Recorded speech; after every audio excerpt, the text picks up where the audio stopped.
My name is Jose Corona. I'm the Mayor's Director of Equity and Strategic Partnerships. And I have the pleasure of kicking off today's launch of the Civic Design Lab. You'll hear from the mayor, you'll hear from the people who made this possible. Any effort that tries to make big change in the city requires input from everybody. And as you heard, you often hear the mayor talk, and one of her key priorities, she always says, how do we make city government less irritating? So who has experience working with city government? Who has experienced some irritating moments with city government? All right. So this is what today is all about, is actually, the old adage that you can't continue doing the same things the same way because you get the same results. So the Civic Design Lab really was born out of that sentiment that we have to try new things. And we have to try to do something differently. And it starts with looking internally at the organization. So many cities across the country have chief innovation officers. Well, here in Oakland, the mayor said, the innovation already exists, but it exists in our staff.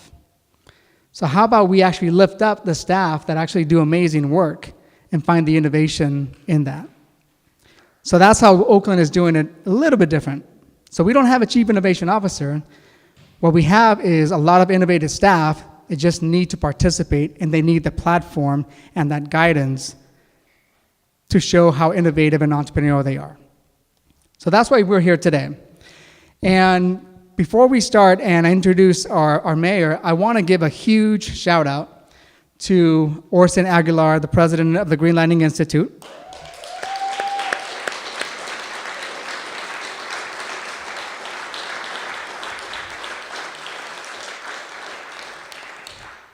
When we were talking about where to hold this launch, we wanted to do it in a place that reflects actually the mission and vision that we have for this approach of design thinking and human-centered design and critical race theory.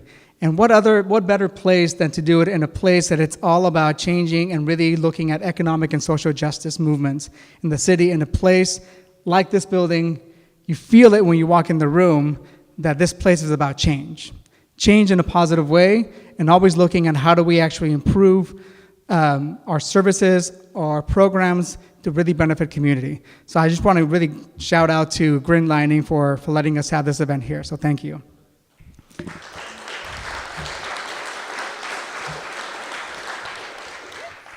And finally, there's so many people that get involved in putting on this event, and we have a lot of volunteers, we have a lot of fellows.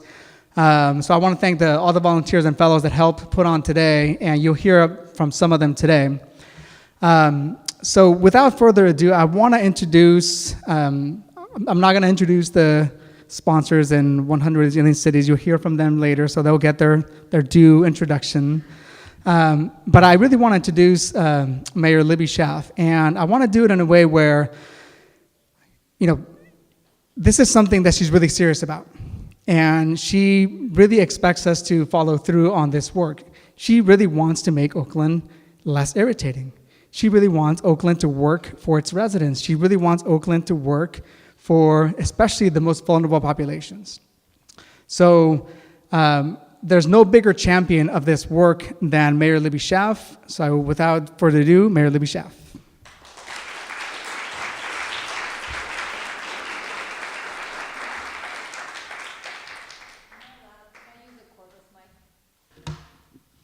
In 2011, I was a brand new city council person, and Occupy Oakland happened. And I can't tell you what it felt like as someone who is so in love with my city to see these shameful images on television of tear gas being fired on peaceful protesters. That image was so against everything that I believed our city stood for. That image was not a proud moment for government. In my moment of despair, I knew that my city was so much better than that, stood for things that were better than that, and that my city government was full of people that believed in what I will call our shared Oakland values. And in that grief, my therapy, so to speak, was I was determined to become a Code for America city. I see a Code for America little hoodie on. Awesome. There probably were more, beautiful things that I could have done, but this was my thing that I could do in that moment as a brand new junior council member. And it was by joining this community of people that believed that government could return to being for the people, by the people, less irritating. I mean, that's kind of a low bar. But actually in service of and connected to the people that we came to serve, and serving the most vulnerable first and best. That value of Code for America was one that resonated with me. Code for America was where I started to find kind of fellow champions within the bureaucracy. People like Kieran, who over salad, we talked about freeing the entrepreneurial bureaucrat. And we knew they were out there. And in fact, a lot of you are in this room right now. I see you. In fact, some of you were with Oakland and you left, but you're back in this room because you still haven't really left Oakland, have you? Code for America introduced me to a concept called civic design thinking. And it allowed me to discover why I am so in love with this thing that is telling me whether I'm on time. But this thing, this iPhone, why do I love this thing so much? Because it meets my needs. It meets a lot of my needs. It connects me to a whole lot of different things when I want to be connected to them, in the way I want to be connected to them. And why is it so good at that? Because Apple spent a whole lot of time and money seeing what the user wanted, what that user's experience was going to be like. Not what was convenient for its engineers, not by doing things the way they had always been done, because how many of us who work in government hear that phrase from time to time? But by starting with the user. That's what design thinking is about, human-centered design. And it also believes that you start with the most vulnerable, people who are the hardest to reach, who might need the services the most, and who have the least natural access. That is how you design well. So it is thrilling to be here after all these, salad conversations, to talk about a dream that has become a reality. And today we're focused on the service part of the Civic Design Lab. But I'm also want to tease you that we are going to also be celebrating the physical part of the Civic Design Lab. And I have to recognize Mylene Garcia, who, how many hours did you spend?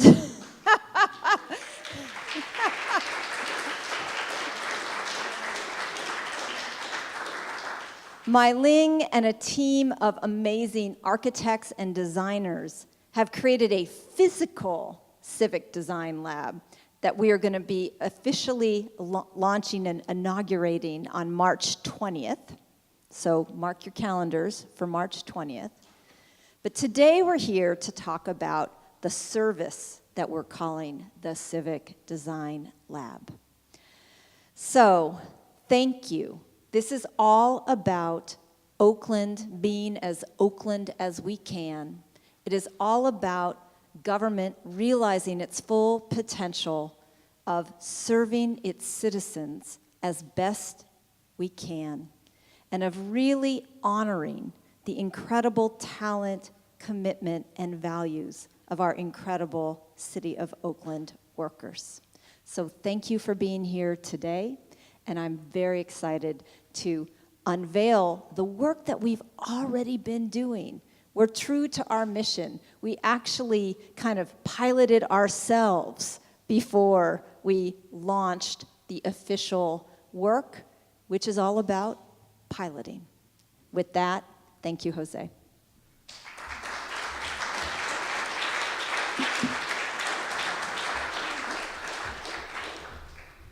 Thank you very much, Mayor. I didn't have salads, but I had burgers and beers and fries when I had these conversations, and it still worked. And the person who actually I had when I came to the city of Oakland, I've never been in government. And 2.5 years, I had the pleasure of joining Mayor Schaaf's administration. And this was, when I got introduced to this work, it was actually one of the works that I said, wow, you truly can be an entrepreneur inside. And one of the persons that I think the mayor referenced that was part of helping me be entrepreneurial as well was Karen Jan, who was the former Chief Resiliency Officer for the City of Oakland. Before that, she was also City Attorney. And now she left the City of Oakland to join an amazing startup as the COO and General Counsel of Neighborly. So still working in some way or in some form with governments and trying to improve how they better serve people. But Karen became a friend. She became an advisor. She became a mentor. And together, you mentioned Mai Ling, and we also have Karen Boyd. We all were thinking about how do we actually free this entrepreneurial bureaucrat inside. So we all did that.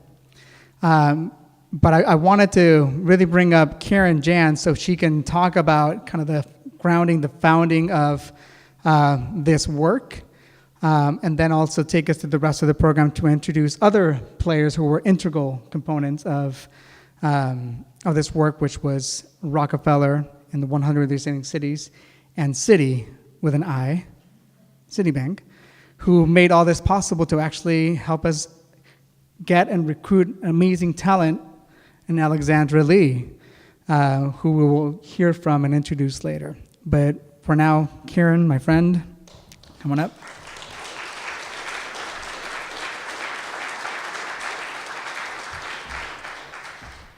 Good afternoon. So a little over a year ago, many of us in this room came together to launch the Resilient Oakland Playbook, the culmination of a 3-year community-based strategy focused on building more resilient government, communities, and infrastructure. Today, we are celebrating the launch of one of the flagship actions from that playbook, the Civic Design Lab, which intentionally embeds people-centered, equitable design processes inside local government to address issues such as healthy housing and living wage jobs. CDL recognizes that the governing institutions that we have developed over the last 50 years were not built to withstand the challenges of the next 50 years. Our institutions have been based on a set of rules informed by human experience. And these rules have led to layers and layers of process we call bureaucracy. But over time, our bureaucracy has become disconnected from this human experience. But through the Civic Design Lab, we are taking a first principles approach and returning to this intent to form fresh and responsive services that build a more resilient and equitable city. That is our mission, and why I answered the call to public service when the mayor asked me to serve as the city's Chief Resilience Officer. And through this project-based work, CDL is also connecting with communities to design new agile ways of doing the business of government to serve all Oaklanders. How do we increase access to services for those who need them most while building a more nimble and responsive government? How do we do more with less? We will hear from some case studies later on that answer these questions. But first, I'd like to introduce those who are making this ongoing resilience work possible, which could not continue without the generous support of the 100 Resilient Cities pioneered by the Rockefeller Foundation and the City Foundation. Much gratitude to Corinne Letourneau at 100 RC, who supported Oakland's innovative approach to resiliency. Thank you for always saying yes. And to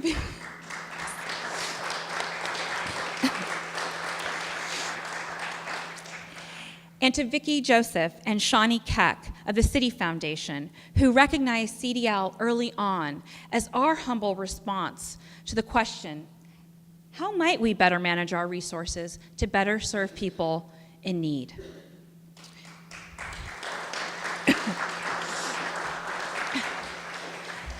As Churchill said, you've heard me say this quote, we're out of money. Now it's time to think. CDL is very much a reflection of this truth. But thanks to our generous sponsors, we're not quite out of money yet. We can focus on the thinking and doing part of building a more resilient Oakland. So with that, I'd like to introduce Corinne.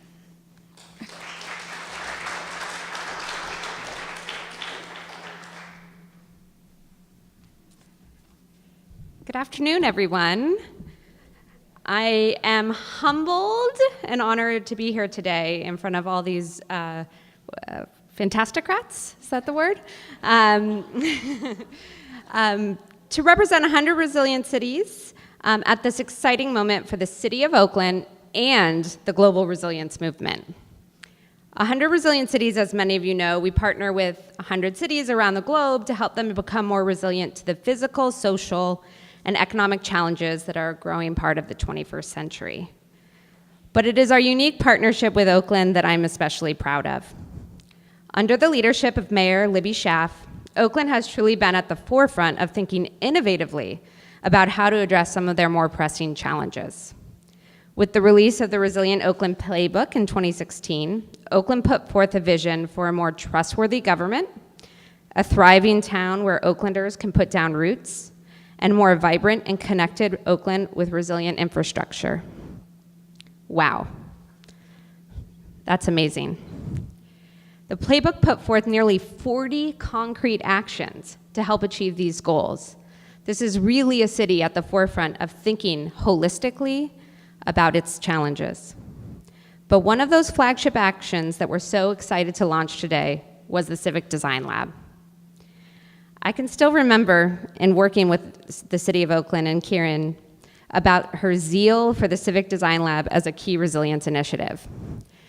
Maybe there were a few people back at my office and elsewhere throughout our network that questioned how Civic Design Lab and resilience can actually interconnect. But it was in her vision that Civic Design Lab was a means to help government become more agile, to address some of the key social issues, using those design thinking principles to improve services, to make them more effective, that people really began to understand the deep connection and special relationship between resilience and design thinking. I often get asked in our other cities we work with about the how of resilience. Okay, I understand that resilience is about addressing some of your pressing challenges, but how can government do it? How can government actually break down silos and work in an innovative way? And every single city that asks me that question, I point to Civic Design Lab. I say, go look at the Resilient Oakland Playbook. Look at the flagship initiatives. Look at Civic Design Lab, and you will see the how of resilience. You will see the practice of resilience. You will see how government is trying to address those that are most vulnerable in a unique and innovative way.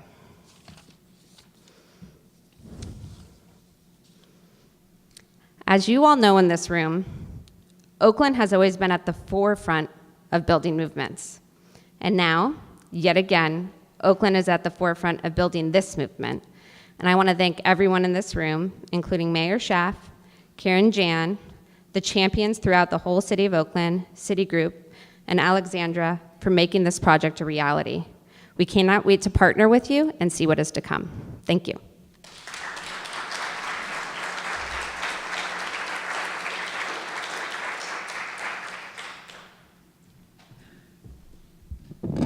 Karen missed the notes that she was supposed to introduce Shawnee as well. So you mentioned City, and man, Shawnee is the real deal. I mean, we've known Vicki Joseph, and she's a champion of the City of Oakland. She's a former Skyline girl, like the mayor. So they went to school together, so there's a lot of history there. You guys can talk about it later. But when I met Shawnee, and Vicki introduced Shawnee and said, she's the new person that's going to be leading the work in the East Bay, man, this woman has energy. She's got energy, but it's all channeled in the right way. She's a champion of the work that we do. She came to us from working at this work and doing this work in London. So she's not someone, just a banker that comes and tries to be helpful. This is someone that actually knows what they're talking about in this work. She's a design thinker herself. She's innovative. She's creative. She's an entrepreneurial banker. Is there such thing? You know, Anthony's a banker too. I like him too. So there's some of us that are, you know, entrepreneurs, and Shawnee's one of them.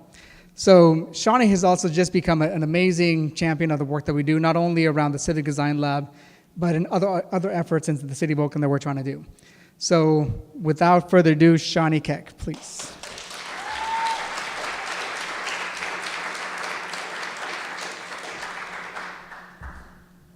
Hello.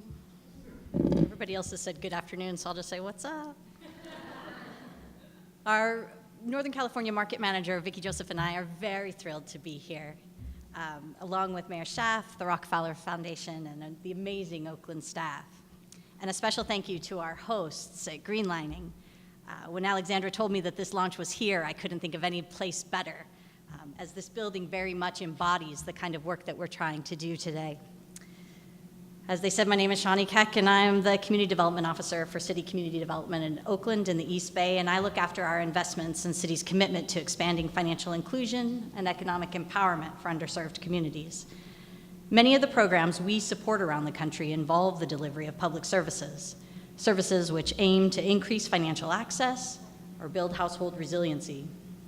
As funders, we look for services that can overcome the constraints and challenges that residents face every day and deliver real, tangible value that makes a difference. Oakland CDL is the second service delivery program City has supported. Over the past few years, we've been working with New York City government to build their capacity in service design. And this past October, we launched the nation's first service design studio, which was based in a city government agency until this one. Our goal is to deliver effective and empowering services. But we're funding initiatives like this because they work. Service design enables agencies to plan in the complexity of supporting residents throughout their lives. This method is in practice all over the world, and it's changing everything from health and social care to, as our New York team found, free tax preparation and naturalization services. It's the type of innovation that doesn't require a lot of investment, a lot of engagement maybe, but it yields a massive impact. I've been designing public services with and within government for over a decade in the UK, and I watched similar programs in Latin America. And not only have I seen better service outcomes, but we see an actual difference in the experience of the delivery staff and of residents. People feel connected, appreciated, and most importantly, trusted. In fact, it's incredible to launch this program here in Oakland, where 50 years ago, some local residents stood in front of City Hall and requested all power to the people. We've learned since then that the most important power-sharing moment comes from the daily interactions between the people who deliver and use public services. This is the very business of government. And collaborative government makes those moments empowering. This is the power to define a service, how it's used, how it helps you, where and when it should be delivered. That is nothing short of revolutionary. Our director at City Community Development describes service design as a better answer to the old ways of business process reengineering, where experts managed service improvement by looking for efficiency. These people were defining value as reducing time and cost, and government delivered public services at people. Residents were left relying on services that were more efficient, but didn't necessarily meet their needs in a convenient or accessible way. Infrastructure like the CDL lets us redefine who the expert is and builds the capacity to listen to all the ways that people need support, embracing that complexity as we look for solutions. Participatory process engineering sounds really boring, but it's absolutely magic when we can see through the eyes of residents and the delivery staff that support them. And most importantly, it conveys that these two people matter. City Community Development strongly supports Oakland in starting with the city staff, really reaching into their experience of delivery, which opens all of us up to their expertise. Only they can see into the machinery and identify their daily work where internal government systems have gone the wrong direction. And instead of supporting people, residents are ending up gridlocked or annoyed. Only staff and the residents they see every day can fix it by working together to find effectiveness and efficiency. The CDL gives city staff a dedicated space to think and try things out and build their capacity to really work in close collaboration with service users. And that trust saves money, because what good is paying for a service if no one uses it? Enabling residents to express their needs and constraints for themselves and working alongside frontline staff to develop a solution that they can trust is also the infrastructure of inclusivity, which makes this method a particularly transformational method for vulnerable groups, residents that at City Community Development we care very much about, especially in cities like Oakland that are facing unprecedented change. So City is so excited, and I personally couldn't have been more over the moon to be able to provide the key initial support towards the development and the build out of the Civic Design Lab. And congratulations to Oakland as you remake government one service at a time. We're looking forward to sharing your successes and findings alongside you and with other cities. Thank you.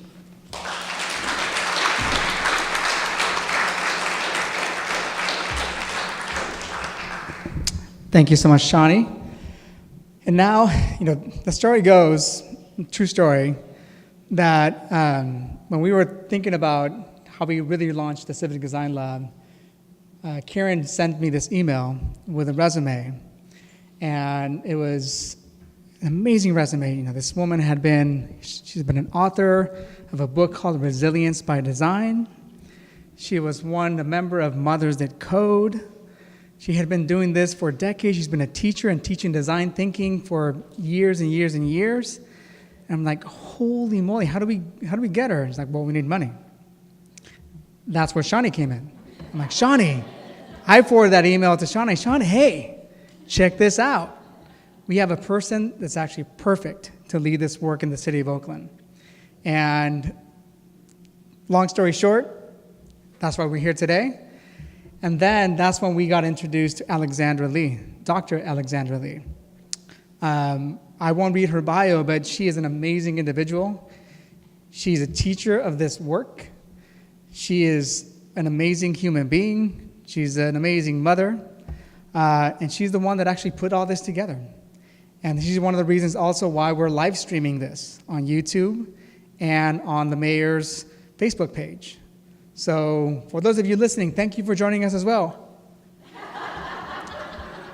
So I want to introduce you someone that I just really respect and have really enjoyed working with over the past several months. So Alexandra, please join us.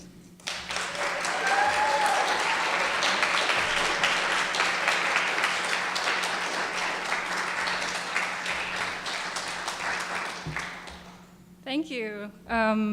So glad to be here, and thank you all for making time in your day. It's, a weekday, and it's not 6 o'clock in the evening. But today we're really thrilled to be announcing our public-facing website of Civic Design Lab, where we will be telling Oakland's story of resilience.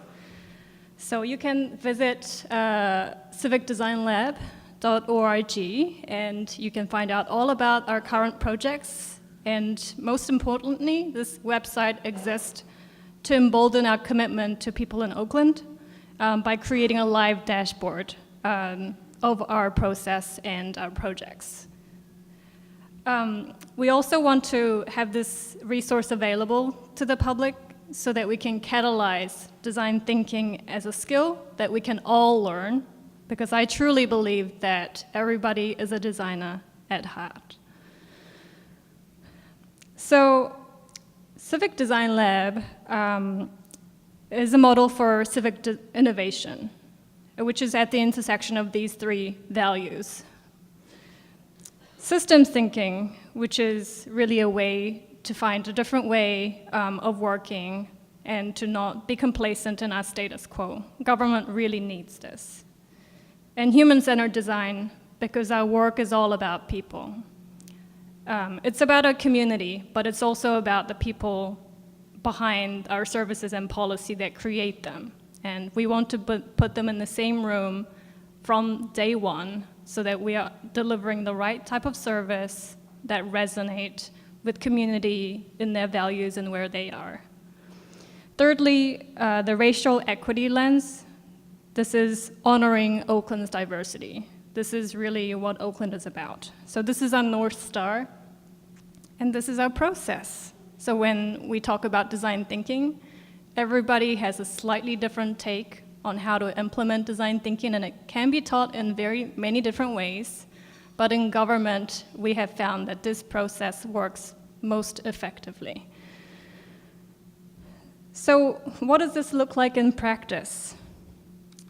We spend a lot of time listening to people. We spend a lot of time listening in listening sessions that can be called workshops, interviews, focus groups that we generally know of as consultation. But we go deeper, and we really engage with people to find out what the root causes of the problems we are experiencing at the surface level. So that was our dashboard, and we're really happy to announce that this is going to be formalized into a government so that the staff can have us as a resource to be more creative, to become the fantasticrats that we all want to be. Thank you.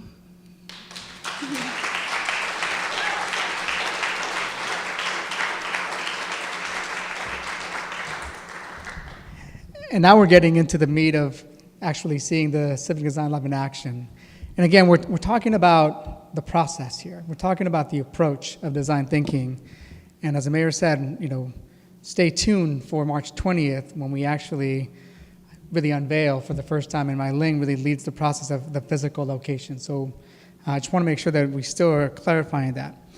But to talk about one of the projects that the Civic Design Lab has already been doing and is currently working on and completing is Ethan Guy, another former Oaklander, or City of Oakland employee, not Oaklander, but a former City of Oakland employee that just recently left. I don't know why. We can ask him later. But I really enjoyed working with him. He's one of these fantasticrats, great leader in our City of Oakland community, now out in the field doing other amazing things. But here to talk about our work around healthy housing, please welcome Ethan Guy.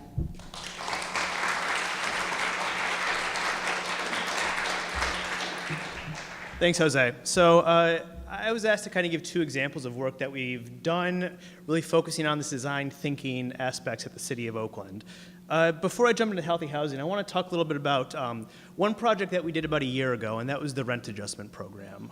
So what the rent adjustment program is, it's the main government body that deals with tenant and landlord disputes. So if you have an issue with your dishwasher, it breaks, and you want the government to help you, you come to the City of Oakland, you go to the rent adjustment program, and we help kind of resolve that dispute. The problem was about a year and a half ago, that was completely paper-based. So if you wanted to go down there, you wanted to talk to the city, you had to fill out a form, you had to go into the city hall, fill out a form. That then form got filed away in a filing cabinet, only be pulled out again a little bit later on. So if you're trying to design something that is incredibly inequitable, if you're trying to design something that has no human-centered design process, that's what it looks like. And that was the first thing that the mayor asked us to fix. Just a tiny little thing, just this small, giant program dealing with tenant-landlord disputes. So what we did is, with the help of 100 Resilient Cities, we reached out to one of our platform partners, Frog Design, to set up an initial design workshop where we invited property owners and tenants to sit down and really try to figure out how do we resolve this problem. The day before the workshop, 400 of those individuals decided to speak at City Council until 3 a.m. That was the environment that we were going to this process looking at. But rather than trying to just go out and procure a new system, what we wanted to do was we wanted to build something in-house, something that we could take care of internally and try to continue to improve upon as the days went on. So what we did was we reached out, we grabbed an amazing vendor in Tomorrow Partners to really help us think about what the users want and how do we address those user needs. In the end, what we developed was a system that's our maximum valuable product that really gets at the heart of being able to go online, file your forms, manage your cases, not have to go into the city every time that you just need a simple answer. In addition to that, we redesigned the website, brought it from a postgraduate reading level down to a 9th grade reading level, just so if you want to know how do I file a petition, you don't need a graduate degree to figure that out. The second piece to all this, as Jose mentioned, was our Healthy Housing Inspection Program. And what that is it's a proactive rental inspection program trying to find ways to address healthy housing in the city of Oakland. It's a pretty big issue. What we tried to do, though, is take this user-centered design and human-centered design process that we used on a website and on an online case management system, but apply it to policy. So not just saying we're trying to develop something that's fun to work on the website, but really try to say how do we create a policy that meets the needs of the users being the city, the users being tenants, the users being inspectors, all those individuals. How do we design something that's going to address their needs? We're still in the middle of designing this policy, but we're making pretty major strides. We've had lots of workshops to try to figure out what is the root cause of the issues that are facing our city when it comes to healthy housing and when it comes to inspections, and how do we design a system that's really going to be able to address those needs moving forward and for the long term. So those are the two projects.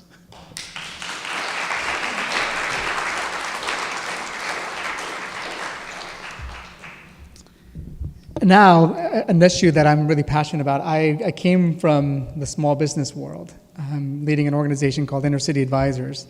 So for 10 years, I understood just the difficulty of how businesses interacted, or some of the challenges that businesses had when interacting with the city of Oakland.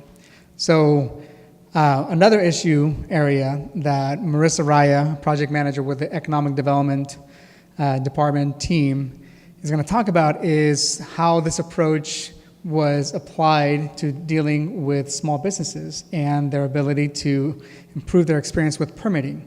So please welcome Marissa Raya.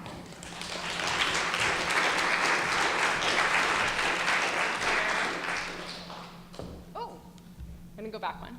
Hello, everyone, and thank you for being here today. I'm Marissa. I'm one of the first bureaucrats that got to use the Civic Design Lab space and process. Even while it was still under development, I couldn't wait. I needed it. And I have a muse for my human-centered design project, and this is her. I work a lot with Oakland's entrepreneurs and trying to figure out how to better support them, how to create what we call the entrepreneurship ecosystem. And Miss Chris is somebody who is an Oakland serial entrepreneur. She has opened at least 5 businesses in the last few years in Oakland, 4 of which are still running. And she is also a big civic volunteer, helped to staff the National Poetry Slam when we had it here, and generally just walks around Oakland being awesome all the time. And she was part of a small business focus group that I ran, and where she told me about her experience opening her restaurant east of the lake, She signed a lease on an existing restaurant only to find out that she had to bring it up to code in all these different ways before she could open it. And it almost exhausted her entire savings, and it almost took her down. And there's nobody at the City of Oakland that wants to be responsible for killing the dreams of a first-time entrepreneur. So she said, why don't we have something that is online that I can go to at any time that tells me all the permits I'm going to need and how much they cost? And we said, Miss Chris, yes. We should have something. We owe that to you, and we created it. It's called businesspermits.oaklandca.gov. We also have a zoning check site, zoningcheck.oaklandca.gov. You're welcome to test it on your phone right now if you want. And we did, I want to recognize Mylene Garcia because we worked with Code for America to do user research. We talked to entrepreneurs that visited the Business Assistance Center. We mapped out their happiness in their process of opening a business. And we created this site. Here it is in Chinese. Here it is in Spanish. It asks you what kind of business you want to open. It then shows you a map of the city that shows you where the zoning allows that type of business. It's a dynamic map that can change as you answer questions. Then it asks you more questions like, are you going to have outdoor seating? Will you have more than 300 bottles of nail polish? All of these things, will you have sound amplification? All of these things are triggers for health and safety requirements that the city is responsible for enforcing, and they require permits. So it gives you a list of permits. They're starting to add up here on the right, fees, certificates, et cetera, and at the end of it, it tells you how much they're all going to cost. And for a brick and mortar establishment, it can add up. This one is just over $9,000. But you can take this list, and if you're an entrepreneur, you can use it to negotiate your lease with a landlord on your tenant improvements, or you can use it to apply for a small business loan at a bank because it's accurate and it's detailed, and you can get all that information in just a couple of minutes. But we didn't stop there. We also created a site for all of our online services for businesses, which will be hosted on the city's new webpage, and it has the whole timeline for opening a business because it turns out that Oakland has a lot of resources, both outside the city as well as within, that are specifically to support low-income entrepreneurs and people from disadvantaged communities to open a business. And we want to make it really easy for those organizations to connect with the people who are looking for them, because you can get a great support system and a great entrepreneurial education here in Oakland, and you don't need to go in on your own, and you don't need to risk your life savings without anybody watching out for you. And here's the site in Arabic, and I just show the languages, one, because I think they're beautiful, but two, because entrepreneurship is a really important wealth-building pathway for immigrants. And that's who we have a lot of in Oakland, and it's our job to create access to the economy for them. Thank you.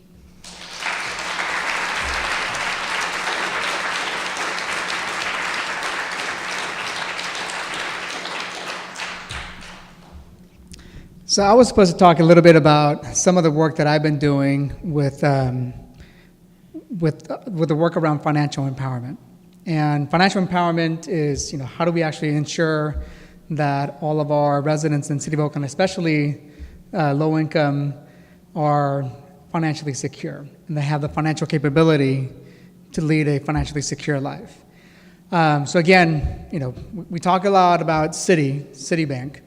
And yes, they're here today, but they're here today for a reason because they've been really thought leaders in the work that we do. One of the things that, again, other cities have, they have offices of financial empowerment.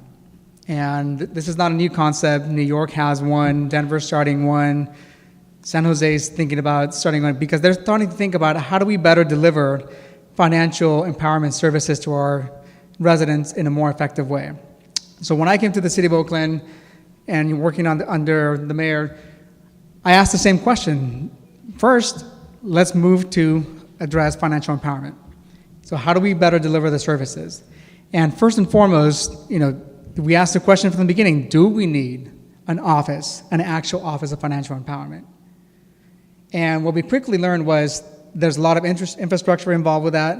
There's a lot of resources and capacity needed to start an office.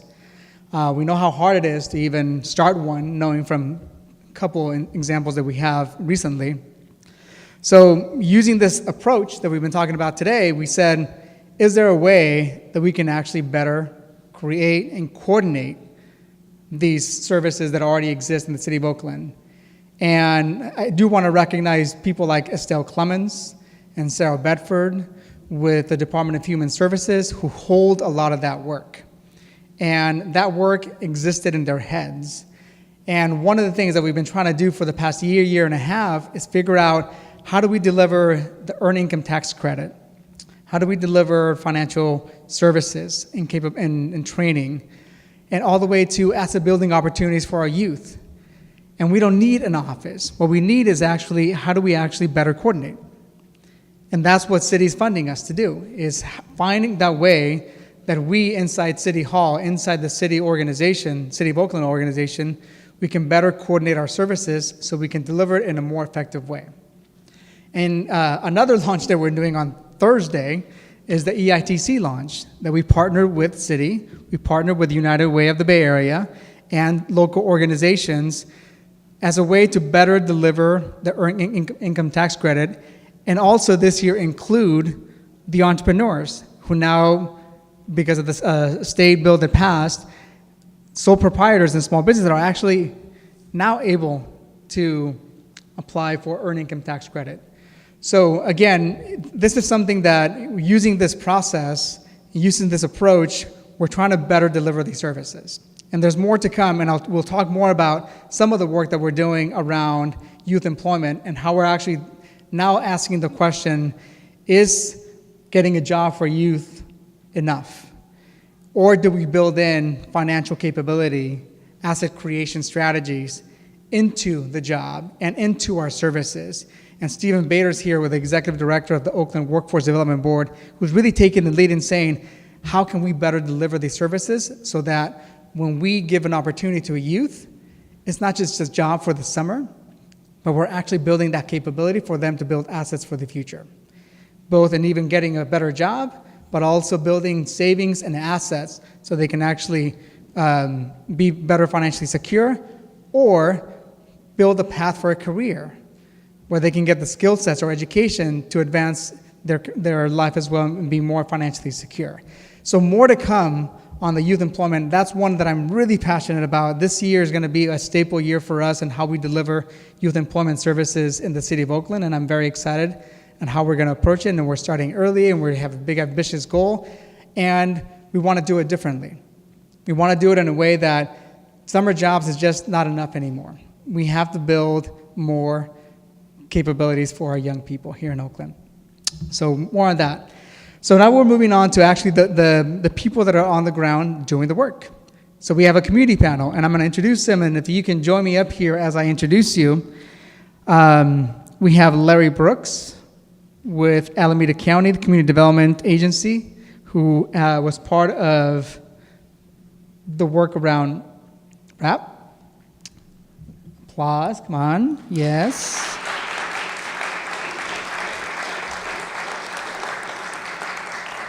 We also have Tori Howard, who leads the Oakland Promise K to College program and has been involved in how the Civic Design Lab has actually been engaging the Oakland Promise around better parent engagement. So, Tori?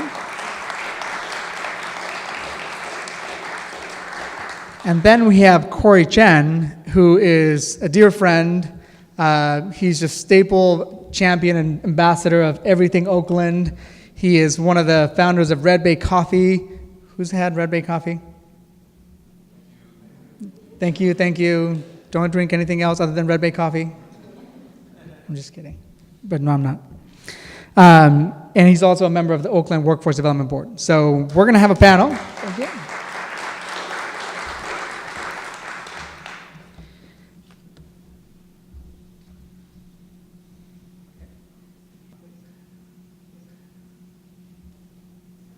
So I want to go just down the line so you can introduce yourself just really briefly and just talk about some of the work that you've been doing, and then we can go back in some questions that I have for each of you. But introduce yourself and talk a little bit about the work that you did and your experience with your work around the Civic Design Lab.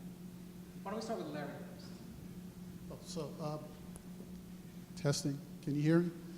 I don't think they're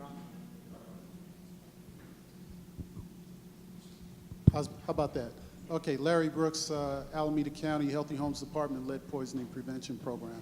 So I've had an opportunity to work with the city for the last few years on healthy housing, as Ethan Guy mentioned, and in terms of working with the Civic Design Lab, participating in their stakeholder meetings, providing information to them with regards to the needs of healthy housing within the city of Oakland. As many of you have heard, City of Oakland has a child lead poisoning rate higher than Flint, Michigan. So we have our work cut out for us in that regard. And in terms of our affordable housing crisis, again, we have our work cut out for us, because affordable housing also means preserving existing housing and keeping it healthy. Hi, my name is LaTori Howard, or Tori for short. I am the Oakland Promise Kindergarten to College Program Associate.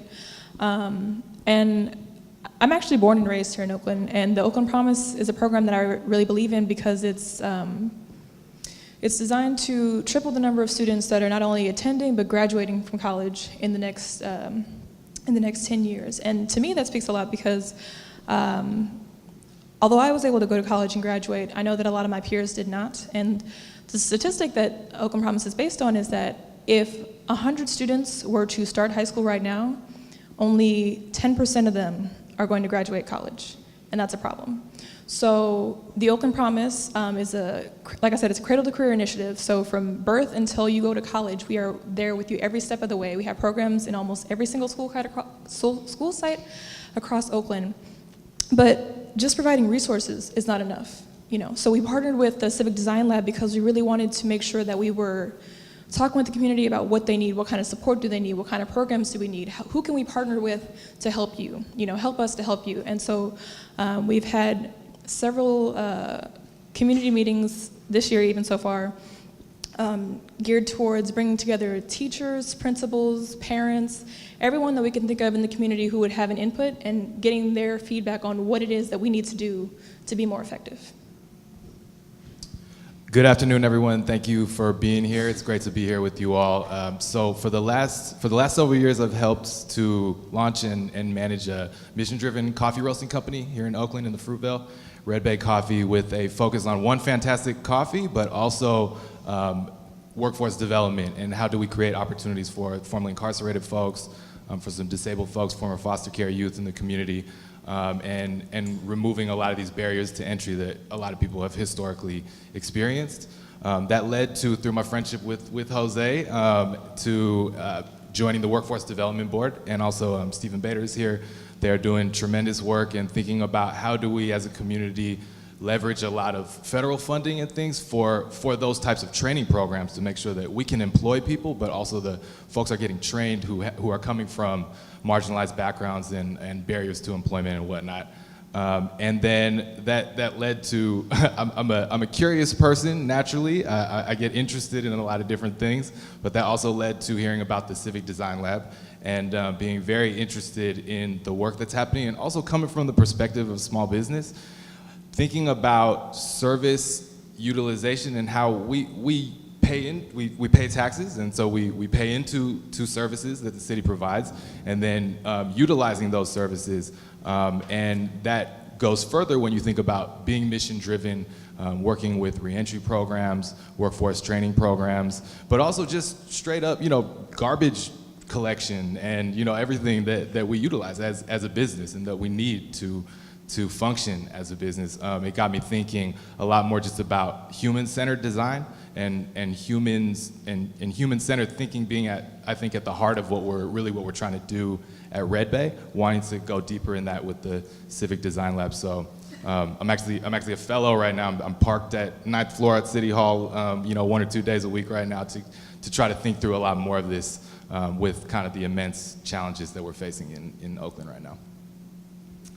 Thank you very much. And I want to ask a question just in terms of your experience in dealing with this process. So we've been talking about human-centered design and just the term that has been thrown around there. For you, what what was your experience personally? What did it mean for you as you were going, and each of you can answer this question. How would you define that term, and how did you experience it yourself? For you. Go first. I have to mention I'm a Skyline grad too. All right. For me personally, when we went to the meetings where stakeholders were present, oftentimes being caught up in the office within the county, there's little opportunity to interact directly with the folks on the ground. And so being able to go to the Civic Design Labs and listen to people from the community to give me another perspective on how the services are being delivered, what are the challenges and barriers, what types of coordination do I need to have as a county employee with city employees was extremely beneficial. First of all, I'm also a Skyline graduate, so just Go Titans, go Titans. but secondly, to me, human-centered design is taking into account the people and the stories of all the people that you're working with. So I throw out a statistic, but what's important to think about is, why is that statistic true? What are the reasons that people are not going to college, or what are the reasons that they're not graduating? And sometimes, sometimes it's financial, but sometimes it's maybe that they didn't feel that someone believed in them. It could be that they had to work 2 jobs. It could, there are so many other factors that go into it. It's not just the numbers. So human-centered design to me is taking time to ask these people, like, what is it that you need? What is it that I can help you with? And how can we work together to get you there? Because, it's really important that the vision of the Oakland Promise is that we are providing people with the opportunities, the expectations, and the resources to complete their career and professional expectations, and to be successful. That is what we want. If we're just name dropping schools, I went to Redwood Heights, Bret Hart, and Bishop O'Dowd. So, product of OUSD and with private for high school.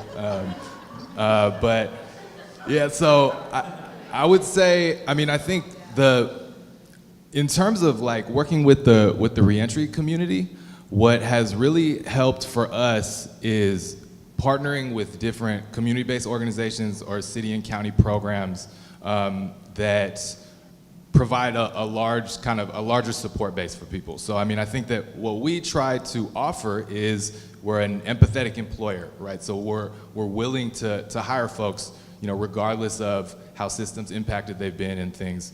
But we're not social workers, we're not case managers. I could make a mean latte, we can roast coffee, but that's not, we need partners like in this. And so thinking about human-centered design and also really putting the folks that we employ at the center of this kind of ecosystem of support is what has been the most beneficial for us. And it hasn't always worked out. And some collaborations have worked better than others, but it's been this learning process. But as long as we can stay accountable to like this focus on the kind of human-centered design aspect of it, and an empowerment piece, that's what's been helpful for us. And then just one last question each quickly. Many of the folks here are, maybe some of them already are familiar with this work and just interested to learn more. What advice or recommendations would you have, and what's your call to action to them to get involved in this work? Stronger together. I know that term is being used a lot for another cause, but I do believe that that's one of the major messages I got from the Civic Design Lab work, that it brought me in touch with other resources. You're always hearing about government having to do more with less.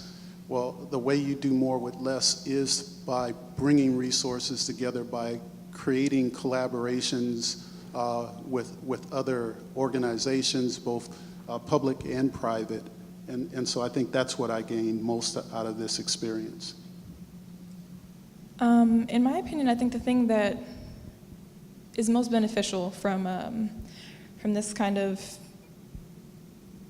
so I would say getting the feedback of the community, because especially in Oakland, it has a history of just being a strong community that is very change-oriented, very driven. You know, if something needs to be done, this is a community of people that will get it done, but you have to connect with them.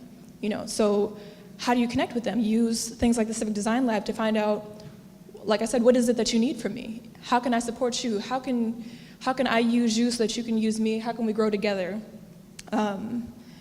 Because right now, I love this city. I'm born and raised here, but we need so much to be done.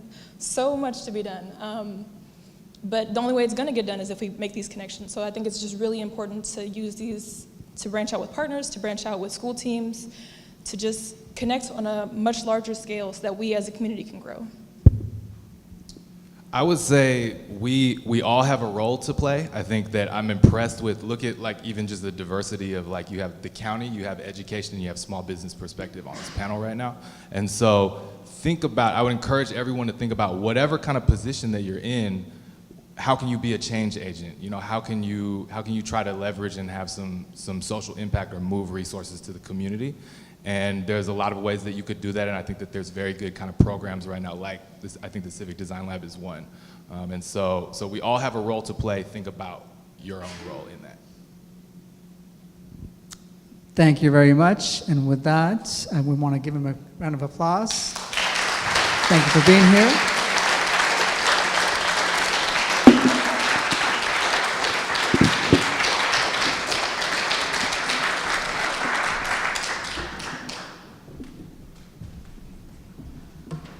So now we actually wanted to leave a few minutes to see if we can take a couple questions. We heard from the funders, from the people that got behind it. We heard from some of the work. So any questions that anyone has for me, for the Civic Design Lab team, for the panelists, for the mayor, we'll take some questions right now. And we will take just a few so we can get on to some networking and we can actually interact with each other.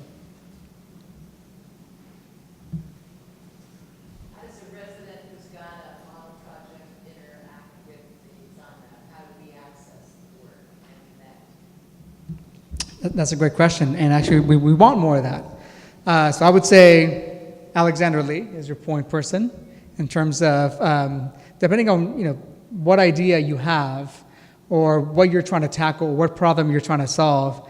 I think that's really the work that Alexandra does, is trying to really work with you on figuring out exactly what problem you're trying to solve in the community, and then figure out how we in the Civic Design Lab can be a resource and bring in the right team members from our departments to help on the specific issue. But I would say for the most part, it's Alexander the point person, or obviously we're all available, but Alexander would be that person. Right here first, and then. I'm likely to know Open Oakland, which is Brigade Code for America. We've been working for the last 4 or 5 years on trying to make government better for the people. And we're a group of volunteer technologists that meet every Tuesday at City Hall. How can a group like us get involved in Civic Design Lab and contribute? Well, I would say, I know that My Ling attends those, and I think My Ling has been a great champion of that work. But I would say My Ling is actually a great resource. I think we're a team here. It's not that this is just one team. I think My Ling and Karen are people that I would look to because they're more familiar with Open Oakland than I am. But it seems like Alexandra might have an answer for this, or is that what?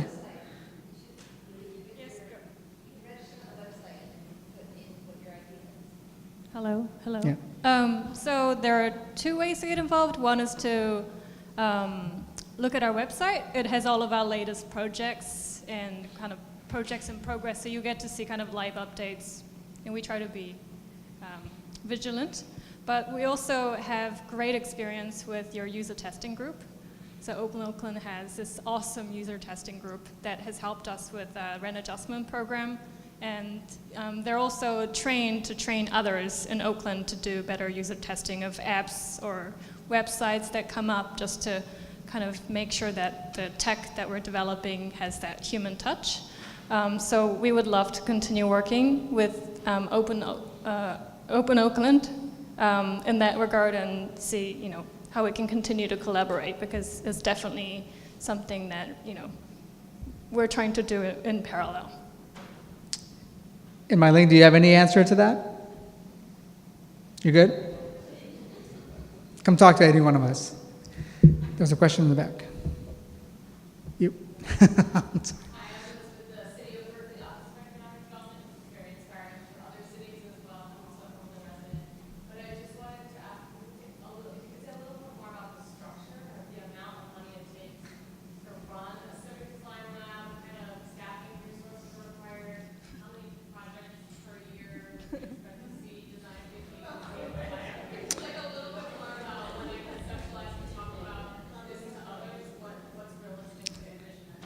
As you were asking that question, I saw Shawnee and Vicky packing up and trying to leave the room. Because it does take resources, right? So this work is not something that can be done on a volunteer basis. There's a lot of volunteers that, helped us get to where we are right now, but it does take resources. And it really depends. I mean, I can't really give you an exact number. The mayor's going to answer this. I'm not going to give you an exact number, but I want to point out that part of the Civic Design Lab is about piloting a concept, trying it out, testing it, iterating, improving it, until you've got something that is worthy of institutionalization and scaling. And that is actually how we started our resilience work. Rockefeller came to us with this concept of 100 resilient cities. I mean, we applied for it. We wanted it badly, but we won. And they funded the chief resilience officer for the first 3 years. And during that time, the position proved its value. So in the last budget cycle, we went to the city council and said, hey, you've seen the value of this work. Would you be willing to make this a permanent position within city government? And the city council said yes. We're on that same mission with the creative director of the Civic Design Lab. Right now, Alexandra is grant funded. Her position is not a City of Oakland position, not yet. So it's for all of us to find out how amazingly beneficial this position is, this service is. And then we have a great case to make to the city council in our next budget process to say, look, we tested this out. The private sector helped us take the risk, because government is not very good at risk-taking, right? Love us, I know, we're special people, but we're not great at risk-taking.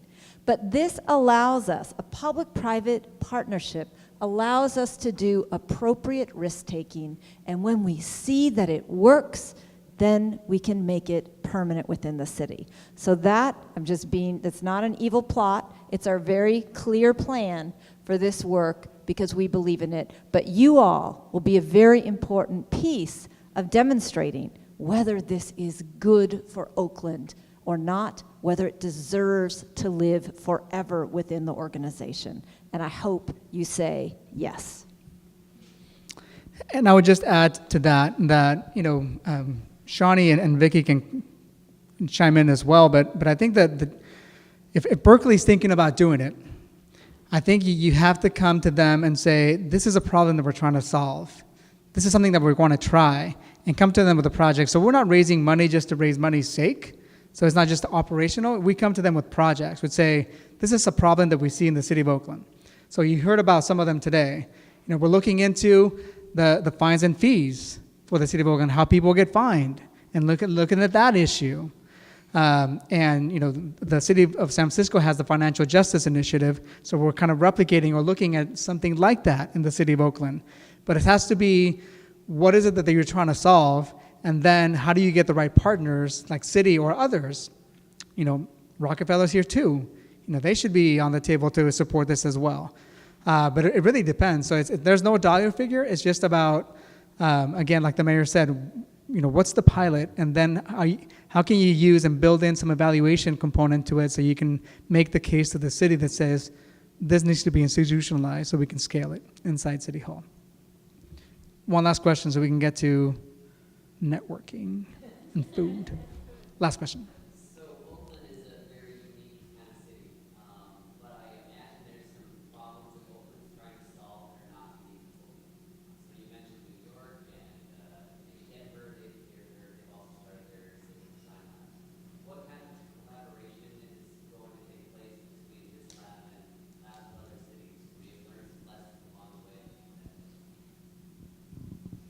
So that is a question that we're continuing to explore. And our current position is that every city is so different. So I think the principles of what we're doing, definitely we want to see go viral nationally because it's so beneficial and we're one of the first groups trying to demonstrate that.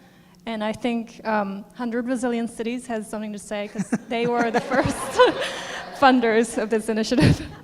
Sorry, I didn't really reference that the network of our 100 cities, right? And that this network of chief resilience officers come together on frequent bases to like share best practices constantly.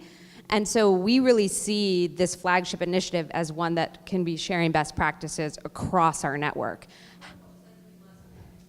And last week, Mayor Schaaf was on a panel of resilience with many of our mayors at U.S. Conference of Mayors, sharing best practices, sharing what Oakland is doing around resilience. So we have this incredible network, but I just want to put out there, yet again, Oakland's at the forefront of thinking about this from the lens of resilience, racial equity, human-centered design. And we really want to take this pilot and help other cities really learn from that. So we are thrilled to kind of take this across our North America network. We have 24 cities in the US alone that Oakland can be a leader in, and then throughout the world as well. And the word from city, community development. So as we do our job, and our job as founding funders of concept design, right? Like the mayor said, this is a pilot.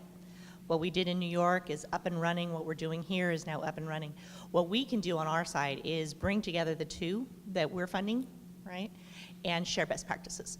So as this starts to have effects, we can share the best practices and hopefully learn from one another as we go. It's the whole idea about being a founding funder, about being the concept funder. It's the taking of the risk that Mayor Schaaf has mentioned, and it's really bringing the public and private together to really benefit, you know, in this case, the residents of Oakland.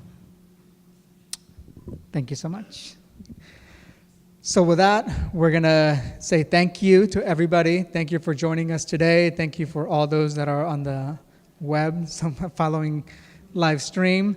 The last person that I want to thank that I forgot to mention is the other person that's been critical to the work that we do is Carelli Ordaz Salto in the mayor's office.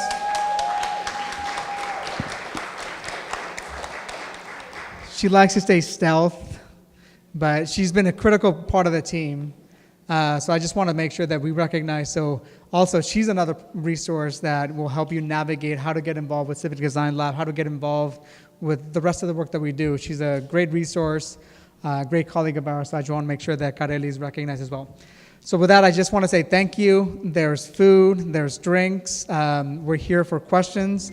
And I appreciate you taking the time to learn more about Civic Design Lab and check out our website and share it widely. So thank you very much.